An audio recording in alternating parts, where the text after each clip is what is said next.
মানুষের জীবনে অর্থ সবথেকে ভাইটাল একটা পার্ট। তাই অর্থটাকে ব্যালেন্স করে রাখতে জানতে হয়। আর অ্যাস্ট্রোলজিক্যাল এবং লাল কিতাবের হিসাবে অর্থ ধরে রাখার একটা দারুণ উপায় সোশ্যাল মিডিয়ায় প্রথমবার আজকে বলছি। যাদের অর্থ আসছে না তাদের অর্থ অটোমেটিক আসা স্টার্ট হবে, আর যাদের অর্থ আসছে খরচা হয়ে যাচ্ছে তাদেরও খরচা অনেকটা বন্ধ হয়ে যাবে। কি করতে হবে? দেখুন, বৃহস্পতি এমন একটা গ্রহ এবং চন্দ্র একটা গ্রহ, তার কৃপা যদি আপনার উপর থাকে তাহলে আপনার ফিনান্সিয়াল আপলিফমেন্ট এবং স্টেবিলিটি একটা ধারাবাহিকভাবে থাকবে।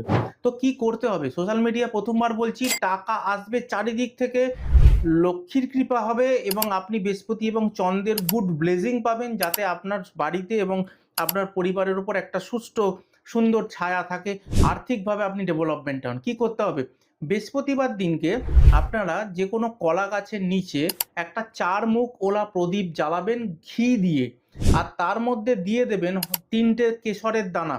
যদি কেশরের দানা না দিতে পারেন তাহলে অল্প একটু হলুদ আপনি ওর মধ্যে দিতে পারেন, আর যদি হলুদও না দিতে পারেন তাহলে হলুদ সর্ষে অল্প একটু ছড়িয়ে কলার গাছের নিচে বৃহস্পতিবার স্নান করে সকালবেলায় আপনারা গিয়ে ওই প্রদীপটা জ্বালিয়ে আসবেন। দেখবেন প্রচুর প্রচুর আর্থিক ডেভেলপমেন্ট হবে এবং আপনার সংসার ভরে উঠবে। এই ভিডিওটা প্রচুর প্রচুর শেয়ার করুন মানুষের কাছে যারা আর্থিক সমস্যায় ভুগছে।